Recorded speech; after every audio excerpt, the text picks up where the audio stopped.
Hello friends, എല്ലാവർക്കും മറ്റൊരു പുതിയ വീഡിയോയിലേക്ക് സ്വാഗതം. It's me Akhil Satheesh. ഒരു ഓർമ്മപ്പെടുത്തലാണ്. പല വിദ്യാർത്ഥികളും ആവശ്യപ്പെട്ട ഒരു വീഡിയോ ആണ്. SLC +1 +2 വിദ്യാർത്ഥികൾ പഠിക്കുന്നു. എല്ലാവരും ഓരോ സ്വപ്നങ്ങളുമായിട്ട് ഓരോ ആഗ്രഹങ്ങളുമായിട്ട് അവരുടെ രക്ഷകർത്താക്കൾ ഉൾപ്പെടാതെ എൻട്രൻസ് ആയിരിക്കാം, അല്ലെങ്കിൽ മറ്റൊരു UPSC സ്വപ്നമായിരിക്കാം. അപ്പോൾ ഇത്തരത്തിൽ നമ്മുടെ കേരളത്തിൽ പഠിച്ചു വരുന്ന വിദ്യാർത്ഥികളോടുള്ള ഒരു ഓർമ്മപ്പെടുത്തലാണ് ഈ വീഡിയോ. ഏറ്റവും പുതിയ റിപ്പോർട്ട് വന്നിരിക്കുന്നു. എത്ര പേര് ശ്രദ്ധിച്ചിട്ടുണ്ടെന്ന് അറിയില്ല.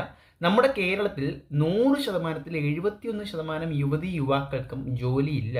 അതായത് ഇന്ത്യയിൽ തന്നെ ഏറ്റവും കൂടുതൽ അൺഎംപ്ലോയ്മെൻറ്റ്, തൊഴിലില്ലായ്മ നിരക്ക്. നമ്മൾ ഉത്തരേന്ത്യക്കാരെയൊക്കെ കുറ്റം പറയും, ബംഗാളിക്കാർ ഇവിടെ വന്ന് പണി എടുക്കുന്നതിനെ കുറ്റം പറയും.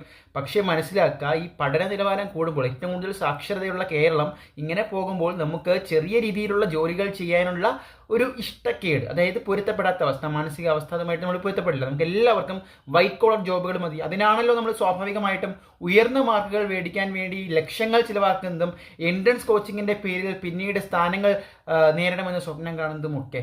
അപ്പോൾ ഇങ്ങനെ പഠിക്കുന്ന വിദ്യാർത്ഥികൾക്ക് പഠിച്ചിറങ്ങിയാൽ ജോലി കിട്ടാതാകുന്ന ഒരു അവസ്ഥ, ഇത് ഒഴിവാക്കാൻ എന്ത് ചെയ്യണമെന്നാണ് ഈ വീഡിയോയിൽ പറയുന്നത്. തീർച്ചയായിട്ടും അപ്പോൾ നമ്മൾ സാധാരണ ഒരു എഡ്യൂക്കേഷൻ സിസ്റ്റം, നമ്മുടെ എഡ്യൂക്കേഷൻ സിസ്റ്റത്തിന് ഒരുപാട് ലൂപ്പ് ഹോൾസുകളുണ്ട്.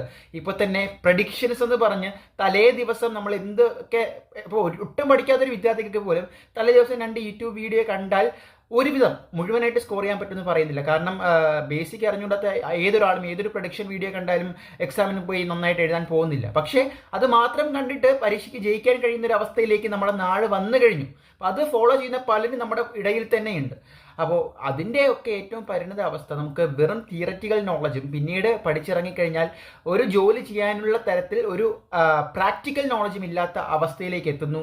അത് തന്നെയാണ് സ്കിൽഡ് ലേബേഴ്സിൻ്റെ അഭാവം. അത് തന്നെയാണ് കേരളത്തിൽ തൊഴിലില്ലായ്മ കുറയുവാനുള്ള ഏറ്റവും വലിയ കാരണം. അപ്പോൾ നിങ്ങൾക്ക് ചെയ്യാൻ കഴിയുന്നത്, ഈ പഠനകാലത്തോടൊപ്പം തന്നെ നിങ്ങൾക്കൊരു സ്കില്ല്, അതൊരു പ്രോഗ്രാമിംഗ് ആയിക്കോട്ടെ, അല്ലെങ്കിൽ പലതരത്തിലുള്ള കോഴ്സുകൾ ഇപ്പോൾ ഫ്രീ ആയിട്ട് ലഭിക്കുന്നുണ്ട്. അപ്പോൾ അത്തരത്തിലൊരു സ്കില്ല് രൂപപ്പെടുത്തിയെടുക്കുക എങ്കിൽ നമുക്ക് ഭാവിയിൽ വളരെ ഉറച്ച, നമുക്ക് ഇഷ്ടപ്പെട്ട മേഖലയിലേക്ക് തന്നെ ജോലി സാധ്യതകൾ തേടി ജോലി നൽകുന്നവരായിട്ട് മാറാൻ സാധിക്കും. മറ്റൊരു വീഡിയോ ആയിട്ട് കാണാം. ഇത്തരത്തിലുള്ള വീഡിയോക്കൊക്കെ ചാനൽ സബ്സ്ക്രൈബ് ചെയ്യുക.